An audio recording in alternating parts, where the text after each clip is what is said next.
The 43-year-old Canadian trans-identified male, Vivek Shraya, has been named alongside another male, Faye Johnstone, by the magazine ELLE Canada in the list of 8 incredible women.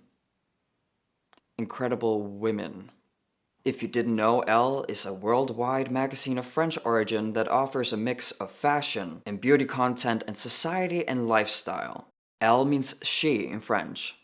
Where does it say it's a women's magazine? So I'm Danish, and the Danish version, Wikipedia version, it says ELLE is a women's magazine. But when I hit English, it disappeared. Weird. Speaking of 2 different versions of the same story, ELLE Canada has allegedly changed the title of the article of 8 incredible Canadian women.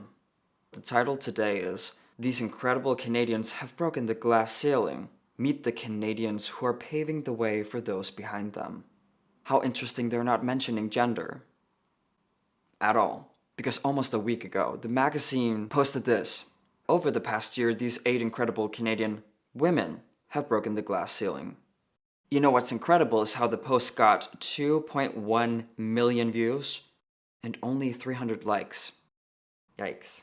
The glass ceiling refers to the metaphorical barrier that prevents a woman from advancing beyond a certain level at a company due to biases against women. For example, a woman might put in the same amount of work as a male coworker and have the same qualifications but never be promoted up to a senior level. Oh, the irony is so beautiful. This metaphor is about women, the real ones, not about men. I wonder why Vivek is on the list of women who have broken the glass ceiling.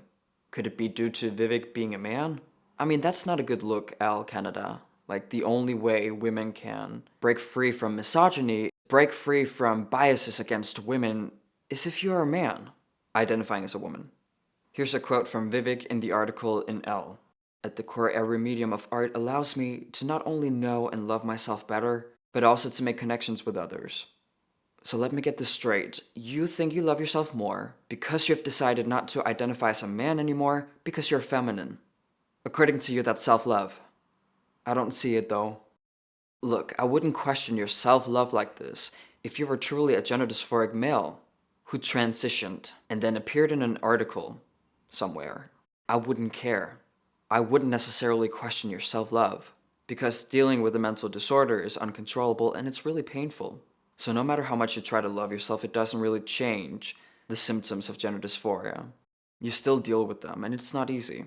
But in this case, you haven't transitioned at all. You do not deal with gender dysphoria because you as a biological male feel extremely comfortable, maybe a little bit too comfortable, looking like a hairy man. If you had the disorder, the body hair alone would make you so uncomfortable that you would spend thousands of dollars on laser hair removal. On your Instagram, you said, "Grateful to be trans." Grateful to be trans. To be trans equals being gender dysphoric. Gender dysphoria is a mental disorder, a disorder you do not deal with. And if you did, you wouldn't be grateful to deal with the symptoms. Because they suck. They're quite painful, my dear. You will never know what it's like. Back to the article. Though she's clearly a prolific and passionate artist, it's tough for Shraya to discuss the impact her work has had and is having on young brown queer people. She says, "My hope is that my work represents possibility." Elle responds, "There's no doubt." A man identifying as a woman because he looks just a little bit feminine, talking about identifying as such and his work in general represents possibility. Again with the irony, it's too much. Well, according to you, it's not possible to be a man and be feminine at the same time. What's that all about? Why can't you just identify as a cross-dresser? Is it shameful to acknowledge you're a man in a dress? Maybe someone told you as a kid it's not acceptable. It could be. Or you're just an activist, an ideologue, and you want to experience all the benefits of identifying as trans. You want the clout, in other words.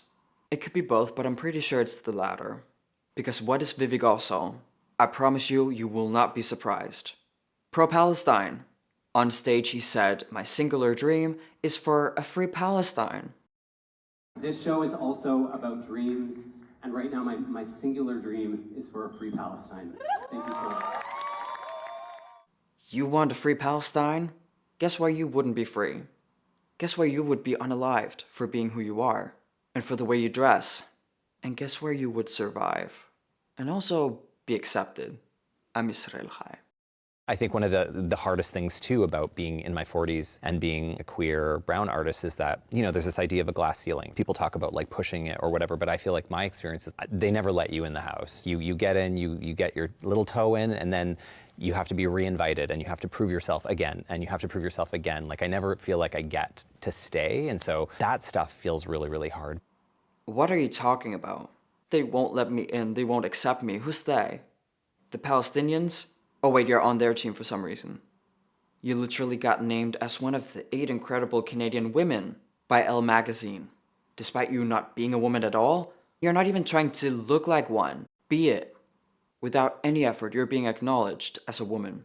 By a huge magazine, at least. Don't you think you're just a tiny bit privileged?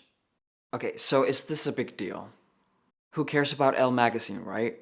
To me, it's not about ELLE magazine, per se. It's about how what's going on represents the story, the Imperious New Suit. We can all see the truth, it's right in front of us. But no one is saying anything. There are a few people who are lying about reality, and it seems like we all have to accept that we're being lied to. It's disgusting. And so many have been talking about this for over 5 years. It seems like things are getting more and more crazy, but I'm pretty sure that we all, trans activists included, we all know what a woman is. We all know what a man is. A woman has a vagina, a man has a penis. No matter if a person claims to believe otherwise, they're just lying. Trans activists know themselves that the truth is the truth. A man is a man and a woman is a woman. I mean, that has not changed. The level of gaslighting in society has changed. I would of course love to hear ELLE Canada's explanation to why they include an anti-Semitic man who claims to be a woman on the list of 8 incredible women. I would like to know how that's tolerant and progressive. These 2 trans-identified males are taking the spot from 2 women who might deserve to be on it. I don't even know the point of the list, the articles, but one thing I do know is this is not progressive. My advice to the people who are frustrated to see all this happening, this is only one out of so many stories of men being in women's spaces. Nobody believes that this person is a woman. Nobody. Some are lying about it, but they also know the truth. So you're not crazy. You shouldn't be so frustrated because the truth is on your side. Logic, common sense are on your side. I believe, or I hope, that in 5 to 10 years, we're not going to hear any stories about men being in women's spaces and where we have to be forced to acknowledge them, affirm them as women. I think trans ideology is just a very long fad. It's a cultural fad and it will eventually fade. Something else is going to be popular and affect our culture so much. I could be wrong, but I hope that I'm wrong about it takes at least 5 years to see the culture shift. Maybe it's only going to take 2 years for people to say, no, no more. Fingers crossed. Thank you all for watching. If you want to see more content like this, remember to hit subscribe and the notification bell. If you want to support me and my channel, you can become a member, or I have my PayPal link in the description down below. Follow me on social media. I love you and I cannot wait to see you in the comments. Peace out.